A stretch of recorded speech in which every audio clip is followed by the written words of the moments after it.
Hello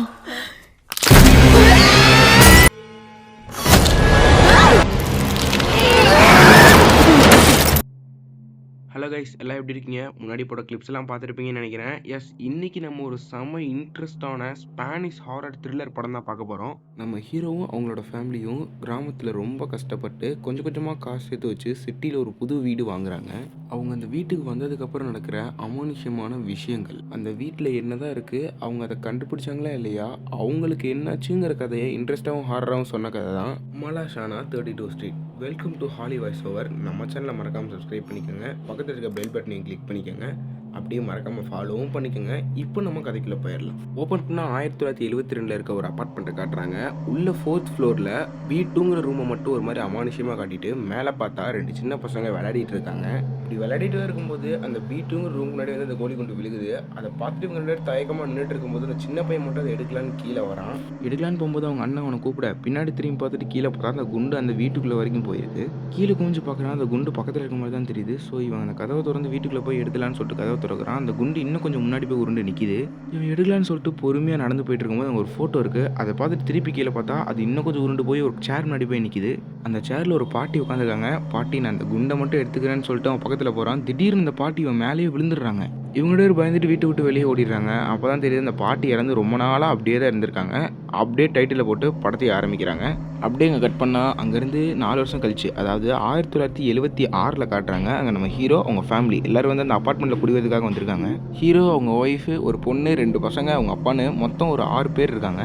மேலே பாருங்கள், அந்த ஃப்ளோரில் தான் நம்ம இருக்க போகிறோம்னு சொல்லிட்டு பேசிகிட்டு இருக்கும்போது அந்த வீடை பிடிச்சி கொடுத்தான்ல அந்த ஏஜென்ட் அங்கே வரான். நீங்கள் எந்த ஹெல்ப் வேணாலும் என்கிட்ட கேட்கலான்னு சொல்லிட்டு அறிமுகமாயிட்டு, சரி வாங்க நம்ம மேலே போகலாம், நான் அந்த ரூமை காட்டுறேன், அங்கே என்னென்ன இருக்குன்னு எல்லாத்தையும் எப்படி நான் சொல்லிட்டு வந்துடுறேன் அப்படின்னு சொல்லிட்டு இவங்க எல்லாத்தையும் மேலே கூட்டிகிட்டு போகிறான். அவங்களும் ரூமை கண்டுபிடிச்சி உள்ளே போக கீழே நம்ம ஹீரோ பையன் இருக்கான்ல, அதாவது இவன் தம்பி, இந்த பொண்ணு வந்து அக்கா, அவங்க ஒரு லெட்டர் கொடுக்குறான். அது என்ன நம்ம காட்டல. ஹீரோட அப்பா இருக்கார்ல, இவங்களாம் எங்கே குடி போகிறாங்களோ அந்த ரூமையும் அப்படியே காமிச்சிட்டு இருக்காரு. ஒன்றும் இல்லை வாங்கன்னு சொல்லிட்டு நம்ம ஹீரோட பொண்ணு மேலேயும் கூட்டு வந்துடுது. நம்ம ஹீரோக்கு வீடு ரொம்ப பிடிச்சிருச்சு. அவ்வளோதான், அப்படியே அவங்க எல்லாரும் அவங்க ரூமில் போய் செட் ஆக ஆரம்பிக்கிறாங்க. நம்ம ஹீரோட பையன் இருக்கான்ல, அவன் ரூமில் இருக்க ஜன்னலை திறந்து பார்க்கும்போது நேராக ஒரு வீடு இருக்குது. அங்கே ஒரு பொண்ணு இவனை பார்க்குற மாதிரி இருக்குது. இவன் ஏதாவது பேசலான்னு ட்ரை பண்ணுறான், அதுக்குள்ளே அவள் போயிடுறான். இந்த பக்கம் நம்ம ஹீரோட பொண்ணு இருக்காங்களா, அவங்க ஏதோ ஏர்லைன்ஸோட நோட்டீஸை பார்த்துட்டு இருக்காங்க.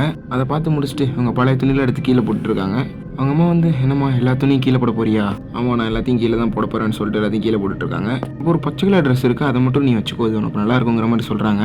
அதையும் எடுத்துகிட்டு குப்பையில் போடலான்னு வராங்க. குப்பையில் போட்டு என்ன நினச்சாங்களோ தெரியல, திருப்பி அதை மேலே எடுத்துகிட்டு போயிடுறாங்க. அவன் தம்பியை குளிக்க வச்சுட்டு ட்ரெஸ் மாற்றிட்டு இருக்கும்போது அவங்க தாத்தா அங்கே தான் உட்காந்துட்டு இருப்பாரு. டப்புன்னு பார்த்தா அவர் காணாமல் போயிடுவார். பக்கத்தில் தான் அவங்க தம்பியோட ட்ரெஸ்ஸே வச்சிருப்பாங்க, அதுவும் இருக்காது. ஸோ நம்ம தாத்தா தான் எட்டு போயிருப்பாங்க போலன்னு சொல்லிட்டு இவன் அவங்க தாத்தா பின்னாடியே போகிறா. இவங்களும் பின்னாடி போய் பார்க்குறாங்க. அவங்க தாத்தா வந்து ஒரு டாய்லெட்டில் உட்காந்து அந்த சின்ன பையனோட ட்ரெஸ்ஸை கையில் வச்சுட்டு பார்த்துட்டு இருக்காரு. அப்படி பார்த்துட்டே இருக்கும்போது டப்புன்னு பின்னாடி இருக்க கதவை பூட்டிட இவங்க கீழே குமிஞ்சு பார்த்தா அவன் தம்பி ஓரமாக ஒரு சைடில் உட்காந்து அழுதுட்டு இருப்பான். ஒன்றும் இல்லை பயப்படுதுன்னு சொல்லிட்டு இருக்கும்போது இந்த மாதிரி ஒரு கால் வர கத்திட்டே எந்திரிக்கும் போது ஹீரோவும் அவன் ஒய்ஃபும் வந்துடுறாங்க. கதவை உடச்சி உள்ளே பார்த்தா அந்த பையன் ஒரு ஜன்னலில் உட்காந்துட்டு இருக்கான். அப்படியே சத்தம் போடாமல் போய் அவனை பிடிச்சி இழுத்துடுறாங்க. வந்து அவங்க பொண்ணை செம்மையாக திட்டுறாங்க. இதுவும் பையனை பார்த்துக்கிற லட்சணமானு சொல்லிட்டு திட்டிட்டு போயிட்டு எல்லாரும் உட்காந்து சாப்பிட்டுட்டு இருக்காங்க.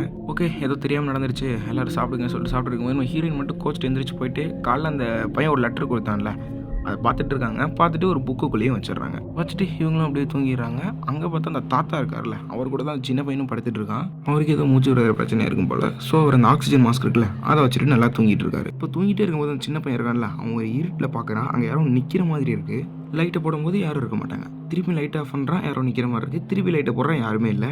இப்படியே ஒரு 2-3 வாட்டி பண்ணிட்டு இருக்கும்போது டக்குன்னு லைட்டை போட அவங்க அம்மா வந்துடுறாங்க. என்ன பண்ணிட்டு இருக்க, தூங்காமன்னு கேட்கும்போது இல்லைம்மா அங்கே யாரும் நிற்கிற மாதிரி இருக்குன்னு சொல்கிறான். அதெல்லாம் ஒன்றும் இல்லை, பேசாமல் தூங்கு அந்த மாதிரி சொல்லிடும்போது ஓகேன்னு சொல்லிட்டு இவனு தூங்கிடுறான். அடுத்த நாள் பார்த்தா அவங்க அப்பா எங்கே வேலை தேடி ஒரு ட்ரக் கம்பெனிக்கு வந்திருக்காங்க போல. ஒரு ஓகே நீங்கள் வேலைக்கு வந்துருங்க, எப்போ சேலரி, எப்போல்லாம் நீங்கள் லீவ் போடலான்னு சொல்லிட்டு நாங்கள் ஒரு லிஸ்ட்டு கொடுத்துறோன்னு சொல்கிறாரு. இந்த பக்கம் நம்ம ஹீரோட ஒய்ஃப்க்கும் ஏதோ ஒரு டெக்ஸ்டைலில் வேலை கிடச்சிச்சு. ஸ்டார்டிங்கில் கூட ஒரு பொண்ணை பார்த்துருப்பானே, அந்த பொண்ணு அவளோட பேர் லாரான்னு சொல்லிட்டு இவனுக்கு எழுதி அனுப்பிச்சு விட்ருக்கு. இவன் திருப்பி என்னோட பேர் பெப்பேன்னு சொல்லிட்டு அனுப்பிவிட யார் வர மாதிரி இல்லைன்னு சொல்லிட்டு இவனுக்கு கிளம்ப திரும்பி பார்த்தா அங்கே ஒரு பேப்பர் இருக்குது. டக்குன்னு போய் அந்த பேப்பர் எடுத்து பார்க்க நீ ரொம்ப அழகாக இருக்குங்கிற மாதிரி எழுதியிருக்கு. தம்பிக்கு ஒரு சந்தோஷம். அப்போ நம்ம ஹீரோனோட பொண்ணு நல்லா ஒரு ட்ரெஸ்ஸை போட்டு வேலைக்கு அப்ளை பண்ண முடியுமான்னு சொல்லிட்டு கிளம்பலான்னு ரெடி ஆகிறா. இந்த குட்டி பையன் இருக்கான்ல, அதாவது அவனோட தம்பி, அவன் வந்து அங்கே பம்பரை விட்டுட்டு இருக்க, இங்கெல்லாம் பம்பரை விடக்கூடாது, வா உனக்கு பிரேக்ஃபாஸ்ட் தரேன்னு சொல்லிட்டு பிரேக்ஃபாஸ்ட் சாப்பிட கூட்டிகிட்டு போயிடுறா. அங்கே போய் இந்த மாதிரி உட்காந்து மட்டும் விளையாடு, இங்கெல்லாம் பம்பரை விடக்கூடாது, நம்ம ஊர் கிடையாது இது அந்த மாதிரி சொல்லிட்டு இருக்க அவங்க தாத்தா வந்து காட்டுறாங்க. அவங்க தாத்தா வந்து வினோதமாக நின்று இருட்டே பார்த்துட்டு இருக்க? அக்காக்காரியும் பேசிட்டு அப்படியே திரும்பி பார்த்தா தாத்தாவை காணோம். அவரு கீழே போயிட்டு இருக்காரு. இவளும் நீ இங்கேயே உட்காரு, நான் கீழே போய் தாத்தா மட்டும் கூட்டு வந்தேன், திருப்பி பம்பரம் விட ஆரம்பிச்சிடாத, உட்காந்து விளையாடுன்னு சொல்லிட்டு கீழே போயிடுறா. இங்க அந்த சின்ன பையன் அப்படியே விளையாண்டே இருக்கும்போது பின்னாடி திரும்பி ஒரு கோலி குண்டு மட்டும் உருண்டு வர இவனும் அதை பார்த்துட்டு பின்னாடியே போறான். அங்க டிவியில இவனுக்கு பிடிச்ச கார்ட்டூன் ஓடிட்டு இருக்கு. அங்க உட்காந்து அதை பார்த்துட்டு இருக்க. அப்படியே சம்மந்தமே இல்லாம ஒரு கிளவி அங்க வரா. இவனும் என்ன இந்த கிளவி புதுசா இருக்கு, வித்தியாசமா இருக்கேன்னு பார்த்துட்டு இருக்கும்போது அந்த கிளவி அப்படியே விட்டு பேச ஆரம்பிக்கிறான். என்னன்னா நீ நல்ல பையனா இருக்கே, ரொம்ப அழகா இருக்கேங்கிற மாதிரி இவன் பேசிட்டே இருக்க. கீழே பார்த்தா அவங்க தாத்தா அப்படியே இறங்கி ரோட்டுக்கே வந்துருப்பாரு போல. இவன் வந்து என்ன தாத்தா எது கீழே வந்தீங்கன்னு கேட்கும்போது இந்த மாதிரி என் துப்பாக்கி அவன் ஊர்ல விட்டுட்டேன்னு நினைக்கிறேன், வா போய் எட்டு வரலாம். இல்ல தாத்தா அது மேலதான் இருக்கும், வாங்க நான் எடுத்துறேன்னு சொல்லிட்டு இவளும் கூப்பிட, இல்ல நம்ம வீட்டுல என்னமோ இருக்கு, யாரோ உடம்புல அது பூந்துருச்சுங்கிற மாதிரி இவர் சொல்றாரு. மேல பார்த்தா அந்த சின்ன பையன் இருக்கான்ல, அவனுக்கு அந்த பம்பரத்தை விட்டு காட்டுது. அதை பார்த்துட்டு இவனும் எனக்கு அந்த பம்பரத்தை விட்டு சொல்லி தெரியாங்கிற மாதிரி கேட்க, நான் சொல்லித்தரேன், ஆனா நீ என் கூட ஃப்ரெண்டா இருக்கணும்னு சொல்லுது. இவனும் ஓகேன்னு சொல்றான். போக போக இந்த சின்ன பையன் அது பயமுறுத்துற மாதிரி பேச இவன் டப்புன்னு டிவி ஆஃப் பண்ணிடுறான். அந்த கண்ணாடியோட ரிஃப்ளெக்ஷன்ல யாரோ பின்னாடி உட்காந்துருக்க மாதிரி தெரியுது. இவன் பின்னாடி திரும்பி பார்க்க அங்க யாருமே இல்லை. திருப்பியும் பார்க்குறான், அங்க ஏதோ ஒரு கிளவி இவன் பக்கத்துல வர மாதிரி தெரியுது. இவன் திருப்பி பின்னாடி திரும்பி பார்க்குறான், அங்கேயும் யாருமே இல்லை. இந்த மாதிரி ஒரு கை வந்து அவனை பிடிச்சிட்டு போயிடுறேன். அக்காவும் தாத்தாவும் மேலே வந்து பார்த்தா தம்பியை காணோம். சரி இங்கே தான் இருப்பான்னு சொல்லிட்டு தேடி பார்க்குறாங்க, அங்கே யாருமே இல்லை. அப்படியே கட் பண்ணால் போலீஸை கூப்பிட்டு இந்த மாதிரி எங்கள் பையனை காணோம், கண்டுபிடிச்சி தர மாதிரி எல்லாரும் கேட்குறாங்க. அவங்களும் சரி ஓகே நாங்கள் எதாவது இன்ஃபர்மேஷன் கிடச்சா உங்களுக்கு ஃபோன் பண்ணி சொல்கிறோங்கிற மாதிரி சொல்ல, இல்லை லேண்ட்லைன் ஒர்க் ஆகாது, நான் எதாக இருந்தாலும் உங்களை நேரில் வந்தே பார்த்து பேசிக்கிறேன்னு சொல்லிட்டு எல்லாரையும் அனுப்பிச்சி வச்சிடறாங்க. அனுப்பிச்சி விட்டுட்டு இவங்க எல்லாரும் ஒரு பக்கம் தேடலான்னு சொல்லிட்டு எல்லாரும் ஒரு பக்கம் கிளம்புறாங்க. வீட்டில் பார்த்தீங்கன்னா அக்காக்காரியும் தாத்தாவும் மட்டும்தான் இருக்காங்க. இப்போ ஹீரோட பொண்ணு வந்து தனியாக உட்காந்து தம்பியை நினச்சி ஃபீல் பண்ணிட்டு இருக்கும்போது ஒரு டிராயிங் இருக்குது. அதை எடுத்து பார்த்தா உங்கள் குடும்பத்தில் மொத்தமாக 5 பேர் தான் இருப்பாங்க, இவன் 6ஆவதா யாரையோ வரைஞ்சி வச்சிருக்கான். அதை பார்த்துட்டே இருக்கும்போது லேண்ட்லைனில் ஃபோன் அடிக்குது. என்ன இது ஒர்க் ஆகாதேன்னு சொல்லிட்டு அப்படியே போய் அதை எடுத்து காதில் வச்சா அவன் தம்பி பேச ஆரம்பிக்கிறான். அக்கா நீ என்னை விட்டுட்டு போயிருக்க கூடாதுக்கா, எனக்கு பயமா இருக்குங்கிற மாதிரி கத்த. அங்கே அவன் கத்துறது அவங்க வீட்டுக்கு பின்னாடி இருக்க ஒரு செவுத்து வழியா கேட்க, டப்புன்னு அப்பா அம்மா தம்பின்னு எல்லாரும் வந்து அந்த வீட்டுக்குள்ளே போக ரெடி ஆகுறாங்க. டக்குன்னு கதவை திறந்து உள்ளே எல்லாரும் ஒரு பக்கம் பிரிஞ்சு போக ஆரம்பிக்கிறாங்க. அங்கே பார்த்தீங்கன்னா நம்ம ஹீரோட பொண்ணு மட்டும் தனியாகவும் மற்ற எல்லாரும் ஒன்றாவும் போகிறாங்க. அங்கே ஒரு ரூம்குள்ளே ஜன்னல் பின்னாடி இருக்க கர்ட்டனில் ஒரு சின்ன பையன் நிற்கிற மாதிரி தெரியுது. அங்கே அப்படியே கட் பண்ணி இவங்கள தான் காட்டுறாங்க. இங்கே இவங்க எல்லாருமே நடந்து போயிட்டு இருக்கும்போது இந்த சின்ன பையனோட கால் தடமும் அதோட பெருசாக ஏதோ ஒரு கால் தடமும் இருக்குது. இவங்க இதை பார்த்துட்டு பயந்துட்டு இருக்கும்போது நம்ம ஹீரோட பொண்ணு தனியாக போனாங்களா, அங்கே ஜன்னலுக்கு பின்னாடி இப்போ ஏதோ பெரிய உருவம் நிற்கிற மாதிரி இருக்குது. பக்கத்தில் போய் விளக்கி பார்த்தா அப்படியே கதறிட்டே வெளியே ஓடி வர இவங்கெல்லாம் இவ கதறதை பார்த்து இவங்களை சமாதானப்படுத்திட்டு அப்படியே எல்லாரும் வெளியே போயிடுறாங்க அந்த வீட்டை விட்டு. அடுத்த நாள் காலையில் நம்ம பையன் போயிட்டான், இங்கே பாரு யாருமே சாப்பிடல, நம்ம சாப்பாட்டு கூட வழி இல்லாமல் இருக்கோம், நீ போய் வேலையை பாரு, எதாக இருந்தாலும் பார்த்துக்கலான்னு சொல்லிட்டு நம்ம ஹீரோயினை அமுச்சு விட்றாரு. இந்த பக்கம் நம்ம ஹீரோட பொண்ணு சுகானான ஏதோ ஒரு நம்பர் எடுத்து டெலிஃபோனில் போய் ஃபோன் பண்ணி இந்த மாதிரி எங்கள் வீட்டில் ஏதோ ஒரு பிரச்சனை இருக்குது, இதுக்கு முன்னாடி இந்த வீட்டில் யார் இருந்தா அவங்க நம்பர் கிடைக்குமாங்கிற மாதிரி கேட்டுட்டு இருக்காங்க. இந்த பக்கம் இருந்து எந்த ரெஸ்பான்ஸும் இல்லை.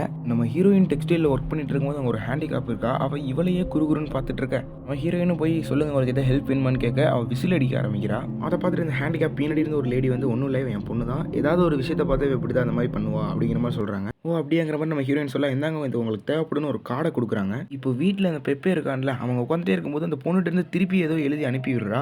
அதில் உன் தம்பி எங்கே இருக்கான்னு எனக்கு தெரியுங்கிற மாதிரி போட்டிருக்கு. இவன் எங்கன்னு திருப்பி அனுப்ப, கீழே வா நான் சொல்கிறேன் நம்ம அனுப்பிச்சி விடுறா. இவனு சட்டையெல்லாம் மாட்டி கீழே போய் பார்க்குறான். அங்கே ஒரே இருட்டாக இருக்குது. அங்கே இங்கேயும் நடந்து போய் பார்த்தா அப்போ திடீர்னு ஒரு பொண்ணு அவனை கட்டி பிடிக்குது. அப்போ அவன் லைட்ரு கீழே விழுந்துறான். அவன் எடுத்துட்டு திரும்பி பார்க்கும்போது அந்த பொண்ணு இல்லை. இந்த மாதிரி ஒரு உருவம் அந்த பொண்ணுக்கு போய் அங்கே நிற்க, அங்கேருந்து தலைதறிக்க ஓடி மேலேயும் வரான். மேலே அப்போ தான் நம்ம ஹீரோயினோட பொண்ணு அங்கே வர வயிற்று பிடிச்சிட்டு ஓடி போய் அங்கே வாந்தியும் எடுக்க ஆரம்பிக்கிறா. அங்கே போய் பார்த்தான்னு தெரியுது இவ ப்ரெக்னெண்ட்டாக இருக்கான்னு. என்னடா அதுங்கிற மாதிரி தான் இருக்கும், போக போக புரியும். அப்படியே பாருங்க. இப்போ ஏதோ சவுண்ட் கேட்குதுன்னு கிச்சனில் போய் பார்த்தா அவங்க தாத்தா அங்கே நின்றுட்டு இருக்காரு. ஆனால் அந்த கதவுல இருக்க கண்ணாடி வழியாக பார்க்கும்போது அங்கே அந்த கிளவி நிற்கிற மாதிரி இருக்கு. இப்போ கதவை திறந்து பார்த்தா அவங்க தாத்தா மாதிரி தெரியுது. இப்போ அந்த கண்ணாடி வழியை பார்த்தா அந்த கிளவி மாதிரி தெரியுது. கதவை திறக்க திடீர்னு அவங்க தாத்தா தான் நிற்கிறாரு. இப்போ இந்த தாத்தா அந்த சின்ன பையன் வயசில் ஃபோன் அடிக்கும், இப்போ போய் எடுங்கிற மாதிரி சொல்ல ஃபோனும் அடிக்குது. இவ போய் எடுக்கிறான். இப்பவும் ஃபோனில் அதே மாதிரி தான் அவன் சொல்கிறான். ஆனால் இந்த டைம் அவங்க வீட்டில் இருக்க ஒரு பெரிய கிளாக் வழியாக அவன் கதற சவுண்டு கேட்க ஓடி போய் அந்த கிளாக்கை உடச்சி பார்த்தா அவன் உள்ளதான் இருக்கான். அவன் இன்னும் சாகவும் இல்லை. அவன் பேசவும் மாட்டான். டக்குன்னு டாக்டர் கூப்பிட்டு என்னன்னு செக் பண்ணும்போது பையன் பயந்துருக்கான், வேற ஒன்றும் இல்லை, கொஞ்ச நேரம் ஃப்ரீயாக விடுங்க, அவனே பேச ஆரம்பிச்சிருவாங்க மாதிரி டாக்டர் சொல்லிட்டு கிளம்பிடுறாரு. இப்போ இந்த சின்ன பையன் அந்த அக்காவோட வயதை தொட்டு பார்க்குறான். அவனுக்கும் தெரிஞ்சிருக்கு இவ ப்ரெக்னெண்ட்டாக இருக்கான்னு. இப்போ ஹீரோயினும் இந்த ஊரை விட்டே நம்ம போயிடலாம், நம்ம வேற ஏதாவது இடத்த வேலை பார்த்து பொழைச்சிக்கலாங்கிற மாதிரி சொல்ல, இப்போ நம்ம ஹீரோ இங்கே வரதுக்கு நம்ம நிறைய செலவு பண்ணிட்டோம், திருப்பி என்னால் அந்த கிராமத்துக்கு போய் குப்பை கொட்டிட்டு இருக்க முடியாது, நம்ம இங்கேயே அட்ஜஸ்ட் பண்ணி இருந்தாலாங்க மாதிரி சொல்ல, அங்கே போனால் நம்ம ஹீரோனை பொண்ணு தனியாக நின்றுருக்கான். என்னம்மா இங்கே நின்றுருக்குன்னு கேட்கும்போது இல்லைம்மா நான் சும்மா தான் நின்றுருக்கேன்னு சொல்கிறா. அம்மான்னு கூப்பிட்டு நம்ம சொல்லலான்னு வரா. அவங்க அம்மா என்னம்மான்னு கேட்கும்போது இல்லை ஒன்றும் இல்லைன்னு சொல்லிட்டு இவளும் விட்டுறா. இப்போ அவங்க அம்மா அந்த சின்ன பையன்ட்ட போய் படுத்துட்டு இந்த மாதிரி ஏதாவது பயமாக இருந்தால் என்கிட்ட சொல்லு இந்த மாதிரி சொல்லிட்டு இருக்கும்போது அந்த டேபிள் கடியிலேருந்து ஏதோ ஒரு சின்ன கை வந்து ஸ்லேட் எழுதிட்டு இருக்க அந்த சின்ன பையன் பார்க்குறான். இந்த பக்கம் நம்ம ஹீரோனோட பொண்ணு ஏதோ விஷத்தை கலந்து குடிக்கலான்னு சொல்லிட்டு ட்ரை பண்ணும்போது அந்த கிளாஸ் தானாக போய் செவுத்தில் அடிச்சு உடஞ்சிருது. அப்படியே திடீர்னு எல்லா லைட்டும் ஆஃப் ஆயிடுது, எல்லா டோரும் க்ளோஸ் ஆயிடுது. நம்ம ஹீரோ மெயின் சுவிட்சிட்ட போய் என்னடாதுன்னு பார்க்கலான்ட்டு போகும்போது இந்த மாதிரி ஒரு உருவம் போக பின்னாடி நம்ம ஹீரோவும் போக இந்த பக்கம் நம்ம ஹீரோயின் அந்த ஸ்லேட்டில் எழுதி இருந்துச்சுல அது என்னன்னு பார்க்கறதுக்காக பக்கத்தில் போய் பார்த்தா அதில் ஏதோ கிறுக்கி சிக்கியிருக்கு. அப்போ இந்த மாதிரி ஒரு உருவம் வந்து அவங்கள பயமுறுத்த ஹீரோயின் கத்த அந்த பக்கம் பார்த்தா நம்ம ஹீரோ அந்த உருவத்துக்கு பின்னாடியே போனார்ல, அங்கே அந்த கதவை திறந்து பார்த்தா அந்த கிழவி அங்கே தான் நின்றுருக்கு. அந்த உருவத்தை பார்த்து மிரண்டு போறாரு. அவரை பார்த்துட்டே இருக்கும்போது அப்படியே டார்ச் விட்டு விட்டு எரிய இப்போ 2 தட்டு தட்டி பார்க்குறாங்க. அந்த உருவம் அங்கேருந்து காணாம போயிருது. இப்போ நம்ம ஹீரோயினோட பொண்ணு அங்கே தனியாக நின்றுட்டு இருக்கு. அங்கே அந்த கிளவியை வர இவ அவளை பார்த்து கதறிட்டு இருக்கா. இவ கத்துறதை பார்த்துட்டு அங்கேருந்து எல்லாரும் வந்து இவளை காப்பாற்ற ட்ரை பண்ணிட்டு இருக்காங்க. இந்த கதவுல இருக்க கண்ணாடியை உடச்சி எப்படியும் நம்ம ஹீரோயினை காப்பாற்றுறாங்க. அப்போ அந்த கிளவியோட கையும் அப்படியே வெளியே வருது. மொத்த ஃபேமிலி அவளை பார்த்துட்டு அப்படியே செவுத்தோரமாக போய் நிற்க அப்படியே அந்த கிளவி கத்துவா பாருங்க. அது அப்படியே வீடு ஃபுல்லாக கேட்குது. அப்படியே கட் பண்ணால் அவ்வளோதான நம்மளால இங்கே இருக்க முடியாதுன்னு சொல்லிட்டு வெளியே ஒரு ரூமை பார்த்து அங்கே போய் எல்லாரும் தங்குறாங்க. எல்லாரும் பயந்துட்டு படுத்துட்டு இருக்க நம்ம ஹீரோ எல்லாருக்கும் சமாதானப்படுத்தி தூங்க வச்சிடறாரு. இப்போ காலைல எழுந்திரிச்சு ஹீரோவும் வேலைக்கு போறாரு. அங்கே இத்தனை நாள் எங்கேயா போயிருந்தான்னு சொல்லிட்டு திட்டி ஹீரோவையும் வெளியே அனுப்பிச்சிடுறாங்க. ஹீரோக்கும் வேலையும் போயிருச்சு. இப்போ ஹீரோயின் வேலை பார்க்குற டெக்ஸ்டைலில் ஒரு ட்ரெஸ்ஸை டெலிவரி கொடுக்க சொல்லியிருப்பாங்க. இவங்களும் அந்த ட்ரெஸ் எடுத்து போய் அந்த அட்ரஸில் இருக்க வீட்டுக்கு போய் பார்த்தா அந்த ஹேண்டிகேப் இருந்திருப்பால கடையில் அந்த வீட்டுக்கு தான் அந்த ட்ரெஸ்ஸை கொடுக்க சொல்லியிருப்பாங்க. ட்ரெஸ்ஸை கொடுத்துட்டு அவங்க வீட்டில் நடக்கிற பிரச்சனைலாம் சும்மா சொல்லிட்டு இருக்கும்போது தான் அந்த லேடி சொல்கிறாங்க, என் பொண்ணுக்கு பேய்கள்லாம் பார்க்குற மாதிரி ஒரு சக்தி இருக்குது. பேய்கள்லாம் உடம்புல இறங்கி அவளுக்கு என்ன வேணுமோ செஞ்சுட்டு அது போயிருங்கிற மாதிரி சொல்ல நம்ம ஹீரோயின் அதையும் கேட்டுட்டு இருக்காங்க. அதனால தான் உங்களுக்கு நான் அந்த கார்டை கொடுத்தேன் அந்த மாதிரி சொல்கிறாங்க அந்த லேடி. சரி நாங்கள் இப்போ என்ன தான் பண்ணுறது, அந்த வீட்டை விட்டு போயிட்டு அந்த பேய்களை விட்டுருமான்னு மாதிரி கேட்க, வீட்டை விட்டு இல்லை நீங்கள் எங்கே போனாலும் அந்த பேய்களை துரத்திட்டே தான் இருக்குங்கிற மாதிரி சொல்கிறாங்க. ஓகே நீங்களே தான் எங்களுக்கு எதாவது ஹெல்ப் பண்ண முடியுமாங்கிற மாதிரி கேட்க, கண்டிப்பாக பண்ணுறேன் அந்த லேடி சொல்கிறாங்க. நம்ம ஹீரோட பொண்ணு தனியாக அந்த சுகானாங்கிற லேடியை பார்க்க அவங்க அட்ரஸை கண்டுபிடிச்சி நேராக அங்கே போயிருக்காங்க. அப்படியே அந்த ஹேண்டிகேப்பையும் அந்த லேடியும் உங்கள் வீட்டுக்கும் கூட்டிகிட்டு வராங்க. வீட்டில் படிக்கட்டுலாம் ஏறி அவங்க கதவு கிட்ட நேராக போகும்போது அந்த கதவு தானாகவே எங்களை பார்த்து திறக்குது. அப்படியே இந்த பக்கம் பார்த்தா நம்ம ஹீரோட பொண்ணு அங்கே கதவை தட்டி உள்ளே போயிட்டு உங்களோட நம்பர் மட்டும் தான் அங்கே இருந்துச்சு, அந்த வீட்டுக்கு உங்களுக்கு என்ன சம்மந்தங்கிற மாதிரி கேட்க, வா வா நீ வரும்னு எனக்கு தெரியும், சரி இப்போ உங்கள் வீட்டில் எத்தனை பேர் இருக்கீங்கன்னு கேட்கும்போது இவளும் நாங்கள் இத்தனை பேர் இருக்கோம், இந்த மாதிரிலாம் நடந்துச்சு, என் தம்பி காணாமல் போய் திருப்பி கிடச்சிட்டான், இப்படி நடந்த எல்லாத்தையும் சொல்லி முடிக்க இப்போ அந்த பாட்டி சொல்லுது, நல்லா தெரிஞ்சுக்கோ அவளுக்கு ஒன்றும் உன் தம்பி உன் குடும்பம்லாம் தேவையில்ல, உன் வயிற்றில் வளர்ற அந்த குழந்தை மட்டும் தான் தேவைன்னு சொல்ல, இது எப்படி உங்களுக்கு தெரியும்னு கேட்க, எனக்கு எல்லாமே தெரியும்னு சொல்கிறா. அப்படியே கட் பண்ணோம்னா இப்போ வீட்டில் அந்த ஹேண்டிகேப் ஒன்று இருக்கால அவங்க இருக்க ஃபோட்டோவை பார்த்து அந்த பேயா உடம்புக்குள்ளே வர வச்சுக்கிறா. இப்போ அப்படியே பறந்து ஒரு கத்துவா பாருங்க, அந்த வீட்டில் இருக்க பொருள்லாம் அப்படியே தெரிக்குது. இங்கே அப்படியே பார்த்தோம்னா ஹீரோட பொண்ணு அந்த புக்கை எடுத்து பார்த்துட்டு இருக்கா, அதில் நிறைய ஃபோட்டோ இருக்குது. அதை பார்த்துட்டு இது நீங்களான்னு கேட்க ஒரு ட்விஸ்ட்டை கொடுப்பா பாருங்க அந்த கிழவி, என்னோட தங்கச்சி தான் அது அந்த மாதிரி சொல்லிடுறா. இன்னொன்று சொல்கிறா ஒன்றும் பொண்ணு இல்லை ஒரு திருநங்கைங்கிற மாதிரி சொல்ல, சரி ஓகே எப்படி அவர் இறந்தாருன்னு கேட்க இப்போ தான் சொல்கிறேன், சில வருஷத்துக்கு முன்னாடி நானே எங்கள் அம்மா எங்கள் அப்பா எல்லாரும் அந்த வீட்டில் இருந்தப்ப திருநங்கையாக அவன் மாற ஆரம்பிச்சிட்டான். அதாவது என்னோட ஹீல்ஸு என்னோட ட்ரெஸ்ஸு அந்த மாதிரி என்னோட பொருள்லாம் யூஸ் பண்ணிட்டு இருந்தான். அது எங்கள் அப்பா கொஞ்சம் கூட பிடிக்கல, அவர் செம்மையாக அடித்து பேஸ்மெண்ட்டில் அடைச்சி நிறைய தண்டனை கொடுப்பாரு, வெளியிலேயே அவனை விட மாட்டாங்க, உள்ளேயே அடைச்சி வச்சு சித்திரவதை பண்ணுவாங்கிற மாதிரி சொல்லிடுறா. அவன் முன்னாடியே சொன்ன மாதிரி உன் குழந்தை மேலே தான் அவனுக்கு கண்ணு, உன் தம்பியும் உன் குடும்பமே அவனுக்கு டார்கெட் கிடையாது, நீ மேலே போய் உன் ஃபேமிலியை காப்பாற்றுன்னு சொல்ல, இங்கே பார்த்தா நம்ம ஃபேமிலியில் இருக்க எல்லாத்தையும் பறக்க விட்டுட்டு இருக்கா. அவர் இப்போ அந்த ஹேண்டிகேப்பனோட அம்மா இருக்கால அவ ஏதோ மந்திர வார்த்தைகள்லாம் சொல்ல வாயிலிருந்து ரத்தமாக வந்துட்டு இருக்கு. இப்போ அந்த பேய் நம்ம தம்பி ஏதாவது பண்ணலான்னு சொல்லிட்டு பக்கத்தில் போகும்போது அவங்க அக்காங்க வந்துடுறாங்க.